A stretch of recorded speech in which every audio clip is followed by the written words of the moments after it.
Bilangan pasal 26. Laskar Israel dihitung untuk kedua kalinya. Sesudah tulah itu berfirmanlah Tuhan kepada Musa dan kepada Eleazar, anak Imam Harun. Hitunglah jumlah segenap umat Israel yang berumur 20 tahun ke atas, menurut suku mereka. Semua orang yang sanggup berperang di antara orang Israel. Lalu berkatalah Musa dan Imam Eleazar kepada mereka di dataran Moab, di tepi sungai Yordan dekat Yeriko. Hitunglah jumlah semua orang yang berumur 20 tahun ke atas, seperti yang diperintahkan Tuhan kepada Musa. Inilah orang Israel yang telah keluar dari tanah Mesir. Ruben ialah anak sulung Israel. Bani Ruben ialah dari Henoh, kaum orang Henoh. Dari Palu, kaum orang Palu. Dari Hesron, kaum orang Hesron. Dan dari Karmi, kaum orang Karmi. Itulah kaum-kaum orang Ruben, dan orang-orang yang dicatat dari mereka berjumlah 43.730 orang. Adapun anak Palu ialah Eliab, dan anak-anak Eliab ialah Nemuel, Datan, dan Abiram. Datan dan Abiram, orang-orang yang dipilih oleh umat itu, ialah orang-orang yang telah membantah Musa dan Harun dalam kumpulan Korah. Ketika mereka membantah Tuhan, tetapi bumi membuka mulutnya dan menelan mereka bersama-sama dengan Korah. Ketika kumpulan itu mati, ketika ke-250 orang itu dimakan api, sehingga mereka menjadi peringatan. Tetapi anak-anak Korah tidaklah mati. Bani Simeon, menurut kaum mereka, ialah dari Nemuel, kaum orang Nemuel, dari Yamin, kaum orang Yamin, dari Yakin, kaum orang Yakin, dari Serah, kaum orang Serah, dan dari Saul, kaum orang Saul. Itulah kaum-kaum orang Simeon, 22.200 orang banyaknya. Bani Gad, menurut kaum mereka ialah dari Sefon, kaum orang Sefon, dari Hagi, kaum orang Hagi, dari Shuni, kaum orang Shuni, dari Osni, kaum orang Osni, dari Eri, kaum orang Eri, dari Arod, kaum orang Arod, dan dari Areli, kaum orang Areli. Itulah kaum-kaum Bani Gad, dan orang-orang yang dicatat dari mereka berjumlah 40.500 orang. Anak-anak Yehuda ialah Er dan Onan, tetapi Er dan Onan itu mati di tanah Kanaan. Bani Yehuda, menurut kaum mereka ialah dari Shelah, kaum orang Shelah, dari Peres, kaum orang Peres, dan dari Serah, kaum orang Serah. Bani Peres ialah dari Hesron, kaum orang Hesron, dan dari Hamul, kaum orang Hamul. Itulah kaum-kaum Yehuda, dan orang-orang yang dicatat dari mereka berjumlah 76.500 orang. Bani Isakar, menurut kaum mereka ialah dari Tola, kaum orang Tola, dari Pua, kaum orang Pua, dari Yasuf, kaum orang Yasuf, dan dari Simron, kaum orang Simron. Itulah kaum-kaum Isakar, dan orang-orang yang dicatat dari mereka berjumlah 64.300 orang. Bani Sebulon, menurut kaum mereka ialah dari Seret, kaum orang Seret, dari Elon, kaum orang Elon, dan dari Yahleel, kaum orang Yahleel. Itulah kaum-kaum orang Sebulon, dan orang-orang yang dicatat dari mereka berjumlah 60.500 orang. Keturunan Yusuf, menurut kaum mereka ialah orang Manasye dan orang Efraim. Bani Manasye ialah dari Makhir, kaum orang Makhir, dan Makhir beranakkan Gilead. Dari Gilead, kaum orang Gilead. Inilah Bani Gilead, dari Ieser, kaum orang Ieser. Dari Helek, kaum orang Helek. Dari Asril, kaum orang Asril. Dari Sekem, kaum orang Sekem. Dari Semidah, kaum orang Semidah, dan dari Hefer, kaum orang Hefer. Adapun Selafehat bin Hefer tidak mempunyai anak laki-laki, tetapi anak perempuan saja. Dan nama anak-anak perempuan Selafehat ialah Mahla, Noa, Hogla, Milka, dan Tirsa. Itulah kaum-kaum Manasye, dan orang-orang yang dicatat dari mereka berjumlah 52.700 orang. Inilah Bani Efraim menurut kaum mereka, dari Sutelah, kaum orang Sutelah, dari Beker, kaum orang Beker, dan dari Tahan, kaum orang Tahan. Dan inilah Bani Sutelah, dari Eran, kaum orang Eran. Itulah kaum-kaum Bani Efraim. Dan orang-orang yang dicatat dari mereka berjumlah 32.500 orang banyaknya. Itulah Bani Yusuf menurut kaum mereka. Bani Benyamin menurut kaum mereka ialah dari Bela, kaum orang Bela. Dari Asibel, kaum orang Asibel. Dari Ahiram, kaum orang Ahiram. Dari Sefufam, kaum orang Sefufam. Dan dari Hufam, kaum orang Hufam. Dan anak-anak Bela ialah Aret dan Naaman. Dari Aret, kaum orang Aret. Dan dari Naaman, kaum orang Naaman. Itulah Bani Benyamin menurut kaum mereka. Dan orang-orang yang dicatat dari mereka berjumlah 45.600 orang. Inilah Bani Dan menurut kaum mereka. Dari Suham, kaum orang Suham. Itulah kaum-kaum Dan menurut kaum mereka. Segala kaum orang Suham, orang-orang yang dicatat dari mereka berjumlah 64.400 orang. Bani Asher menurut kaum mereka ialah dari Yimna, kaum orang Yimna, dari Yeswi, kaum orang Yeswi, dan dari Beria, kaum orang Beria. Mengenai Bani Beria, dari Heber, kaum orang Heber, dan dari Malkiel, kaum orang Malkiel. Dan nama anak perempuan Asher ialah Serah. Itulah kaum-kaum Bani Asher, dan orang-orang yang dicatat dari mereka berjumlah 53.400 orang. Bani Naftali, menurut kaum mereka ialah dari Yahseel, kaum orang Yahseel, dari Guni, kaum orang Guni, dari Yeser, kaum orang Yeser, dan dari Shilem, kaum orang Shilem. Itulah kaum-kaum Naftali menurut kaum mereka, dan orang-orang yang dicatat dari mereka berjumlah 45.400 orang. Itulah orang-orang yang dicatat dari orang Israel, 601.730 orang banyaknya. Tuhan berfirman kepada Musa, kepada suku-suku itulah harus dibagikan tanah itu menjadi milik pusaka menurut nama-nama yang dicatat. Kepada yang besar jumlahnya, haruslah engkau memberikan milik pusaka yang besar. Dan kepada yang kecil jumlahnya, haruslah engkau memberikan milik pusaka yang kecil. Kepada setiap suku, sesuai dengan jumlah orang-orangnya yang dicatat, haruslah diberikan milik pusaka. Tetapi tanah itu harus dibagikan dengan membuang undi. Menurut nama suku-suku nenek moyang mereka, haruslah mereka mendapat milik pusaka. Seperti yang ditunjukkan undian, haruslah dibagikan milik pusaka setiap suku, di antara yang besar dan yang kecil jumlahnya. Inilah orang-orang yang dicatat dari orang Lewi, menurut kaum mereka, dari Gerson, kaum orang Gerson, dari Kehat, kaum orang Kehat, dan dari Merari, kaum orang Merari. Inilah kaum-kaum Lewi, kaum orang Libni, kaum orang Hebron, kaum orang Mahli, kaum orang Musi, dan kaum orang Korah. Adapun Kehat beranakan Amram, dan nama istri Amram ialah Yokebed, anak perempuan Lewi yang dilahirkan bagi Lewi di Mesir. Dan bagi Amram, perempuan itu melahirkan Harun dan Musa dan Miriam, saudara mereka yang perempuan. Pada Harun lahir Nadab dan Abihu, Eleazar dan Itamar. Tetapi Nadab dan Abihu mati ketika mereka mempersembahkan persembahan api yang asing ke hadapan Tuhan. Dan orang-orang yang dicatat dari mereka berjumlah 23.000 orang. Semuanya laki-laki yang berumur 1 bulan ke atas, sebab mereka tidak dicatat bersama-sama dengan orang Israel, karena mereka tidak diberikan milik pusaka di tengah-tengah orang Israel. Itulah orang-orang yang dicatat oleh Musa dan Imam Eleazar, ketika keduanya mencatat orang-orang Israel di dataran Moab, di tepi sungai Yordan dekat Yeriko. Di antara mereka tidak ada terdapat seorang pun yang dicatat Musa dan Imam Harun ketika keduanya mencatat orang Israel di padang gurun Sinai. Sebab Tuhan telah berfirman tentang mereka, pastilah mereka mati di padang gurun. Dari mereka itu, tidak ada seorang pun yang masih tinggal hidup selain dari Kaleb bin Yefune dan Yosua bin Nun.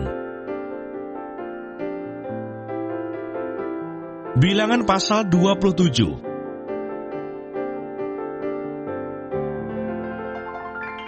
Hak waris bagi anak-anak perempuan.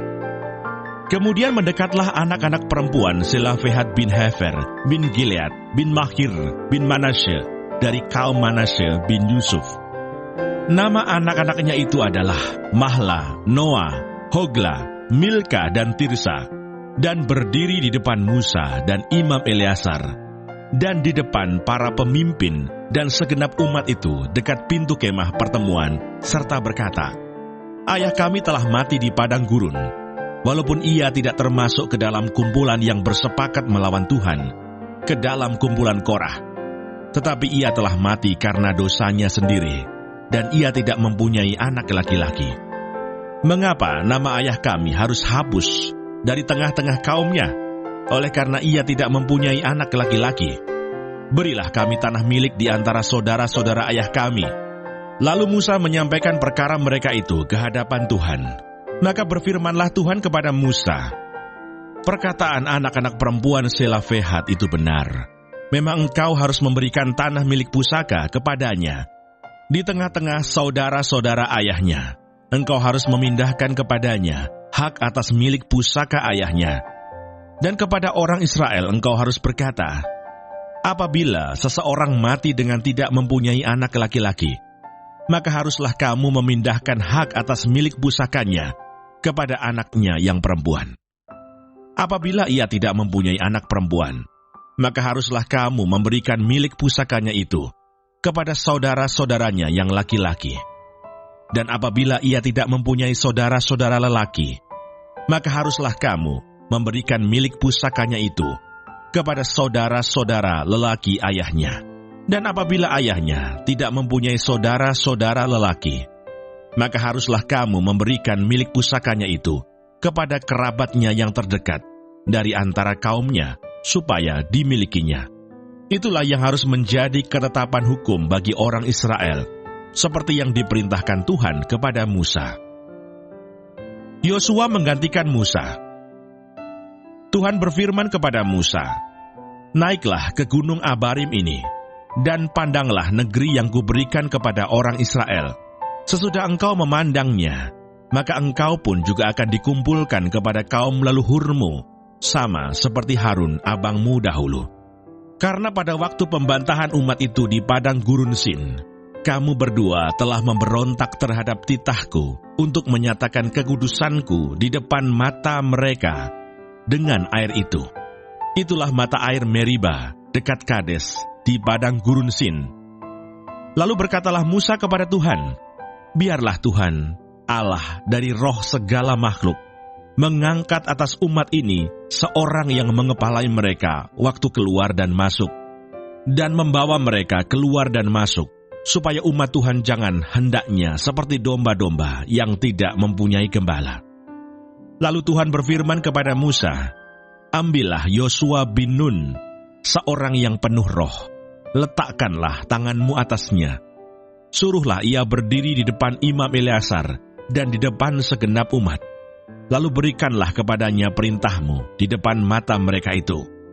Dan berilah dia sebagian dari kewibawaanmu, supaya segenap umat Israel mendengarkan dia. Ia harus berdiri di depan Imam Eleazar, supaya Eleazar menanyakan keputusan Urim bagi dia di hadapan Tuhan. Atas titahnya mereka akan keluar, dan atas titahnya mereka akan masuk. Ia beserta semua orang Israel, segenap umat itu." Maka Musa melakukan seperti yang diperintahkan Tuhan kepadanya. Ia memanggil Yosua dan menyuruh dia berdiri di depan Imam Eleazar dan di depan segenap umat itu. Lalu ia meletakkan tangannya atas Yosua dan memberikan kepadanya perintahnya, seperti yang difirmankan Tuhan dengan perantaraan Musa. Bilangan pasal 28. Korban pagi dan korban petang. Tuhan berfirman kepada Musa, "Perintahkanlah kepada orang Israel, dan katakanlah kepada mereka, dengan setia dan pada waktu yang ditetapkan, haruslah kamu mempersembahkan persembahan-persembahan kepadaku sebagai santapanku, berupa korban api-apian yang baunya menyenangkan bagiku. Katakanlah kepada mereka, Inilah korban api-apian yang harus kamu persembahkan kepada Tuhan. 2 ekor domba berumur setahun yang tidak bercela setiap hari sebagai korban bakaran yang tetap. Domba yang satu haruslah kau olah pada waktu pagi. Domba yang lain haruslah kau olah pada waktu senja. Juga 1/10 eva tepung yang terbaik untuk korban sajian. Diolah dengan 1/4 hin minyak tumbuk. Itulah korban bakaran yang tetap yang diolah pertama kali di atas Gunung Sinai, menjadi bau yang menyenangkan, suatu korban api-apian bagi Tuhan. Dan korban curahannya ialah 1/4 hin untuk setiap domba. Curahkanlah minuman yang memabukkan sebagai korban curahan bagi Tuhan di tempat kudus. Dan domba yang lain haruslah kau olah pada waktu senja, sama seperti korban sajian pada waktu pagi, dan sama seperti korban curahannya, haruslah engkau mengolahnya sebagai korban api-apian, yang baunya menyenangkan bagi Tuhan. Korban Sabat dan korban bulan baru. Pada hari Sabat, 2 ekor domba berumur setahun yang tidak bercela, dan 2/10 eva tepung yang terbaik sebagai korban sajian, diolah dengan minyak, serta dengan korban curahannya. Itulah korban bakaran Sabat pada tiap-tiap Sabat, di samping korban bakaran yang tetap dan korban curahannya.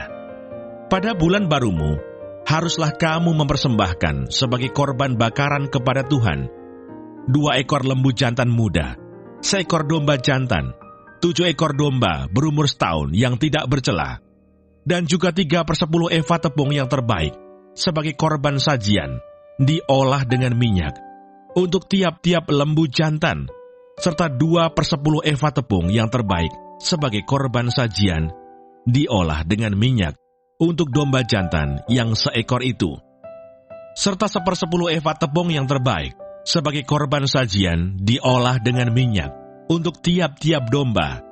Itulah suatu korban bakaran, bau yang menyenangkan, suatu korban api-apian bagi Tuhan. Dan korban-korban curahannya haruslah untuk 1 ekor lembu jantan 1/2 hin anggur, untuk 1 ekor domba jantan 1/3 hin, dan untuk 1 ekor domba 1/4 hin. Itulah korban bakaran pada setiap bulan baru dalam setahun. Dan 1 ekor kambing jantan haruslah diolah menjadi korban penghapus dosa bagi Tuhan, serta dengan korban curahannya di samping korban bakaran yang tetap. Korban pada hari-hari raya. Dalam bulan yang pertama, pada hari yang ke-14 bulan itu, ada Paskah bagi Tuhan. Pada hari yang ke-15 bulan itu, ada hari raya. 7 hari lamanya harus dimakan roti yang tidak beragi. Pada hari yang pertama, ada pertemuan kudus. Maka tidak boleh kamu melakukan sesuatu pekerjaan berat, dan haruslah kamu mempersembahkan kepada Tuhan sebagai korban api-apian, sebagai korban bakaran, 2 ekor lembu jantan muda, 1 ekor domba jantan, dan 7 ekor domba berumur setahun, haruslah kamu ambil yang tidak bercelah. Sebagai korban sajiannya, haruslah kamu olah tepung yang terbaik, diolah dengan minyak, yakni 3/10 eva untuk 1 ekor lembu jantan, dan 2/10 eva untuk 1 ekor domba jantan. 1/10 eva harus kau olah untuk setiap domba dari ke-7 ekor domba itu. Selanjutnya 1 ekor kambing jantan sebagai korban penghapus dosa untuk mengadakan pendamaian bagimu. Selain dari korban bakaran pagi, yang termasuk korban bakaran yang tetap, haruslah kamu mengolah semuanya itu. Secara demikian, haruslah setiap hari selama 7 hari, kamu olah santapan berupa korban api-apian yang baunya menyenangkan bagi Tuhan. Di samping korban bakaran yang tetap, haruslah itu diolah, serta dengan korban curahannya. Dan pada hari yang ke-7, haruslah kamu mengadakan pertemuan yang kudus. Maka tidak boleh kamu melakukan sesuatu pekerjaan berat. Pada hari hulu hasil, pada waktu kamu mempersembahkan korban sajian baru kepada Tuhan, pada hari raya lepas 7 minggu, haruslah kamu mengadakan pertemuan kudus. Maka tidak boleh kamu melakukan sesuatu pekerjaan berat. Pada waktu itu haruslah kamu mempersembahkan sebagai korban bakaran menjadi bau yang menyenangkan bagi Tuhan.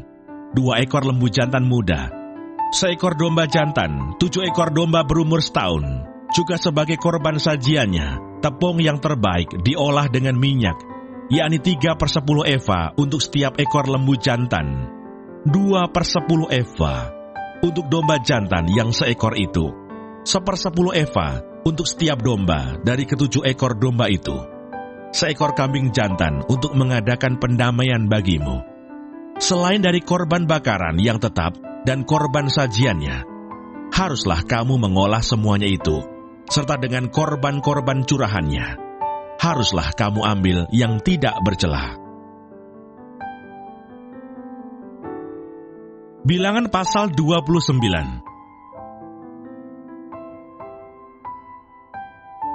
Pada bulan yang ke-7, pada tanggal 1 bulan itu, haruslah kamu mengadakan pertemuan yang kudus. Maka tidak boleh kamu melakukan sesuatu pekerjaan berat. Itulah hari peniupan serunai bagimu. Pada waktu itu haruslah kamu mengolah sebagai korban bakaran menjadi bau yang menyenangkan bagi Tuhan. 1 ekor lembu jantan muda, 1 ekor domba jantan, 7 ekor domba berumur setahun yang tidak bercela.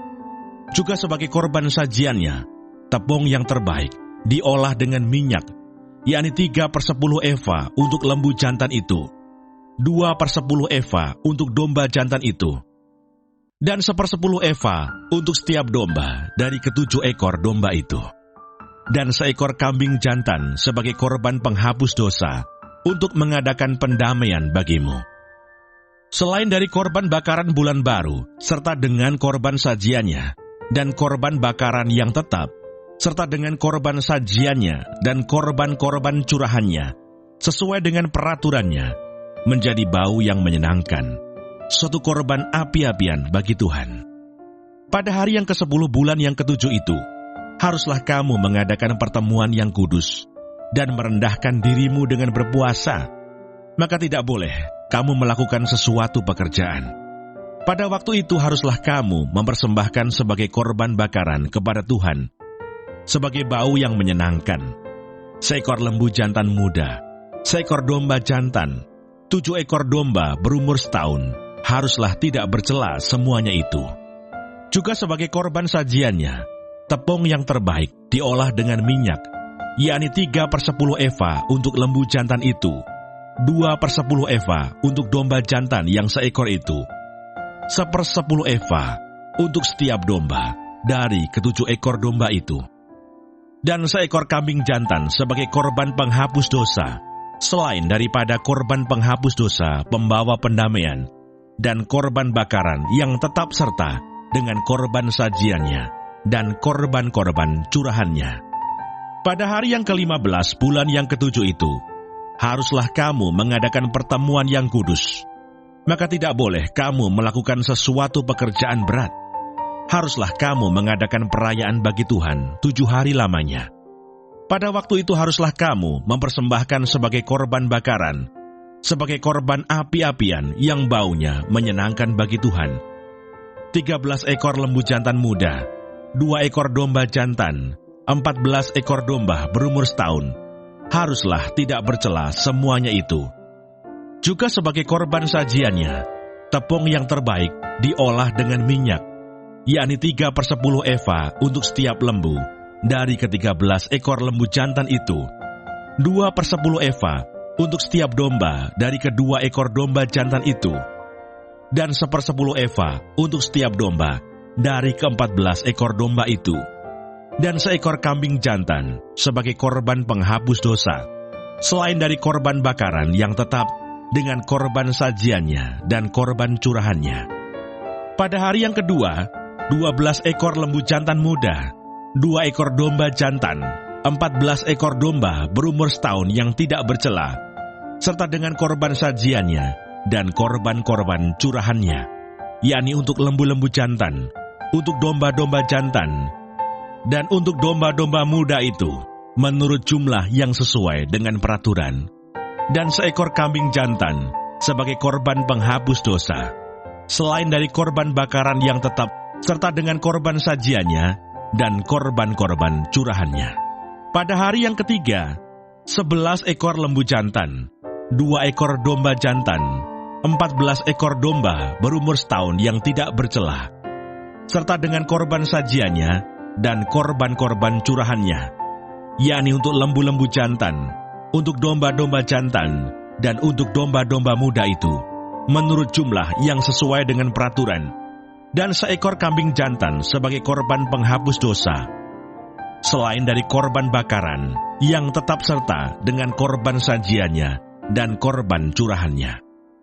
Pada hari yang keempat, 10 ekor lembu jantan, 2 ekor domba jantan, 14 ekor domba berumur setahun yang tidak bercela, serta dengan korban sajiannya dan korban-korban curahannya, yakni untuk lembu-lembu jantan, untuk domba-domba jantan, dan untuk domba-domba muda itu, menurut jumlah yang sesuai dengan peraturan. Dan seekor kambing jantan sebagai korban penghapus dosa, selain dari korban bakaran yang tetap dengan korban sajiannya dan korban curahannya.